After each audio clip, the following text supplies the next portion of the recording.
ఓం నమ శివాయ, శ్రీమాత్రే నమ. మిత్రులకి, శ్రేయోభిలాషులకి, అలాగే నన్ను ఇంతగా ఆదరిస్తున్న యూట్యూబ్ ప్రేక్షకులందరికీ కూడా పేరు పేరు ధన్యవాదాలు. ఈరోజు మనం ఒక అద్భుతమైన ఉపాయం తెలుసుకుందాం. చాలా రోజుల నుంచి మిత్రులు రావి చెట్టు గురించి వీడియోలు చేశారు కదా శ్రీనివాస్ గారు. రావి చెట్టు ఎక్కడ పెట్టుకోవాలి, ఏ విధంగా పెట్టుకోవాలి, రావి చెట్టుని పూజా విధానం కాకుండా ఇంకేదైనా విధానంతో ఆరాధిస్తే మనకి ఫలితాలు వస్తాయా అని చాలామంది మిత్రులు అడగడం జరిగింది. వాస్తురీత్యా కూడా రావి చెట్టుకి చాలా అద్భుతమైన స్థానం ఉంది. ఎందుకంటే మనం తోరణంగా కూడా రావి ఆకుల్ని కట్టుకోవచ్చు. ఈరోజు మనం రావి చెట్టుతో అద్భుతమైన 4 ఉపాయాలు తెలుసుకుందాం. ఆ 4 ఉపాయాలు కూడా ఎలా చేయాలి, ఏ విధంగా చేయాలో తెలియజేస్తాను. చాలా తేలికైన ఉపాయాలు, చాలా అద్భుతంగా పనిచేస్తాయి. ఈ తేలికైన 4 ఉపాయాలు మీరు ఎలా చేయాలి, ఏ విధంగా చేయాలో తెలియజేస్తాను. మిత్రులారా, మీకు ఈ వీడియో నచ్చినట్లయితే లైక్ చేయండి, నా ఛానల్ సబ్స్క్రైబ్ చేసుకోండి, గంట సింబల్ని యాక్టివేట్ చేసుకోండి, 10 మంది మిత్రులకి షేర్ చేయండి.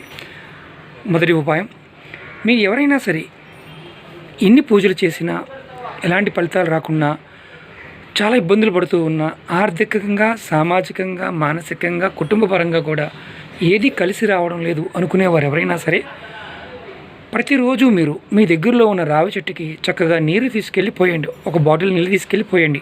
పోసేటప్పుడు మీరు మనస్ఫూర్తిగా నమస్కారం చేసుకోండి.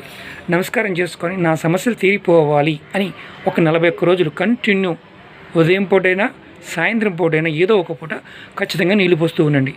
ఇలా 41 రోజులు చేస్తే మీకు సమస్త దేవతలు కూడా తృప్తి పొంది మీ సమస్యల నుంచి బయటపడడానికి మార్గాలని సూచిస్తారు. మీకు అంటే మార్గాలు తెలుస్తాయి, తీరిపోతాయని కదా, మార్గాలు తెలుస్తాయి. ఇది 41 రోజులు చేయాలి. ఆడవారు చేయవచ్చా అంటే ఆడవారు ఈ ఉపాయాన్ని చేయవద్దు, మగవారు మాత్రమే చేయండి. అలాగే ఇంకొక ఉపాయం ఏంటంటే, మీరు ఎవరైనా సరే మీ వ్యాపారంలో కానీ, వ్యవసాయంలో కానీ, అలాగే కుటుంబంలో సమస్యలు ఎక్కువగా ఉండి ఎదుర్కొంటూ ఉన్నప్పుడు మీరు 7 శనివారాలు ఈ ఉపాయం చేయాలి. 7 శనివారాలు కూడా ఒక శనివారం నాడు చెట్టు దగ్గరికి వెళ్ళి ఉదయాన్నే నీరు పోసి అక్కడ మట్టి ప్రమిదతో దీపం వెలిగించి చెట్టు దగ్గర పెట్టి ఒక ఆకు తెచ్చుకోండి, రావి ఆకు ఒకటి తెచ్చుకోండి. అలా 7 శనివారాలు 7 దీపాలు పెట్టాలి, 7 ఆకులు తెచ్చుకోవాలి. ఫస్ట్ రోజు తీసుకొచ్చిన ఆకుని మీ ఇంట్లో మీ పూజా మందిరంలో పెట్టుకోండి. అలా 7 రోజులు కూడా 7 ఆకులు అంటే 7 వారాలు 7 శనివారాలు కలెక్ట్ చేసుకోండి. 7 శనివారాలు అయిన తర్వాత 7వ శనివారం సాయంత్రం నాడు ఈ ఆకులన్నీ తీసుకువెళ్ళి మీ దగ్గరలో ఎక్కడన్నా పారే నది కానీ కాలువ కానీ ఉంటే దాంట్లో నిమజ్జనం చేయండి, కలిపేయండి. 2వ ఉపాయం. 3వ ఉపాయం, ఎవరైనా సరే సంతానం పాయింట్ ఆఫ్ వ్యూలో ఎక్కువగా ప్రయత్నం చేస్తున్నా సరే కలిసి రావడం లేదు మాకు అనుకునేవారు ఎవరైనా సరే, రావి చెట్టు వేప చెట్టు కలిసి ఉన్న చెట్టు అయినా పర్వాలేదు, లేదా రావి చెట్టు దగ్గర మీరు ప్రతి మంగళవారం అలాగే శనివారం నాడు మట్టి ప్రమిదతో ఆవుని ప్రమిదలో వేసి దీపం వెలిగించండి. దీపం వెలిగించి మీ మనసులో ఉన్న కోరిక కోరుకోండి. భార్యాభర్తలు ఇద్దరు కూడా చెట్టు చుట్టూతో ప్రదక్షిణ చేయండి. అలా మీరు ప్రదక్షిణ చేసిన తర్వాత నమస్కారం చేసుకొని ఇంటికి వచ్చేయండి. సంతానం పాయింట్ ఆఫ్ వ్యూలో మనస్ఫూర్తిగా కోరుకోండి, ఖచ్చితంగా మీకు సంతానం కలుగుతుంది, అవకాశాలు మెరుగుపడతాయి. ఎందుకంటే పూర్వకర్మల్లో జాతకరీత్యా దోషాలు ఉన్నప్పుడు సంతానం కలగడానికి అవకాశాలు తక్కువ ఉంటాయి. అలాంటి సమస్యల నుంచి బయటపడడానికి మార్గాలు కనిపిస్తాయి. ఎన్ని వారాలు చేయాలి అని మీరు అడగచ్చు. మంగళవారం, శనివారం అలా మీరు 7 వారాలు చేయండి. 7 మంగళవారాలు, 7 శనివారాలు ఖచ్చితంగా చేయండి. ఆడవారు నెలసరి వస్తే మధ్యలో ఆ వారం ఆపండి, సెకండ్ వారం చేసుకోండి.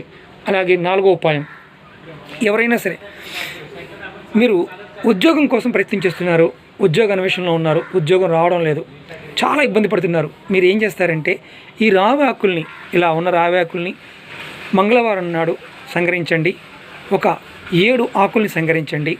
7 ఆకులు సంగ్రహించి ఆకుల మీద మీరు ఈ ఆకుల మీద సింధూరంతో బొట్టు పెట్టండి. సింధూరంతో బొట్టు పెట్టి మీరు మీ ఇష్టదైవానికి సమర్పించండి. అంటే మీ పూజా మందిరంలోనే 7 ఆకులను కూడా మీ ఇష్టదైవం ముందు సింధూరంతో బొట్టు పెట్టి మీ ఇష్టదైవం ముందు పెట్టండి. మీకు ఎవరైతే ఎక్కువగా ఇష్టపడతారో ఆ దైవం ముందు పెట్టండి. అలా మీరు 7 వారాలు చేయండి. 7 వారాలు చేస్తే మీకు ఉద్యోగ అవకాశాలు మెరుగుపడతాయి. ఎందుకంటే రావి చెట్టు సాక్షాత్తు శ్రీమన్నారాయణుడు. మన సమస్యలన్నిటికీ కూడా సమాధానం దొరుకుతుంది. ఖచ్చితంగా ఈ 4 ఉపాయాలను ప్రయత్నం చేయండి. అలాగే రావి చెట్టుని ఎప్పుడూ కూడా ఇంటికి తూర్పు వైపున కానీ, అలాగే ఉత్తరం వైపున కానీ పెట్టుకోకూడదు, కుండీలో అయినా సరే. పడమర వైపున కానీ దక్షిణ భాగంలో పెట్టుకోండి.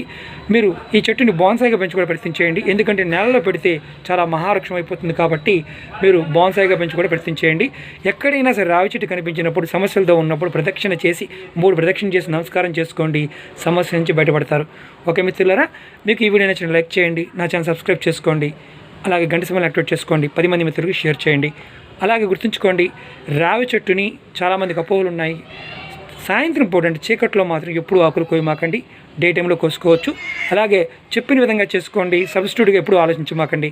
చెప్పిన విధంగా చేస్తే ఖచ్చితంగా ఫలితాలు వస్తాయి. ఓం నమః శివాయ, శ్రీ మాత్రే నమః.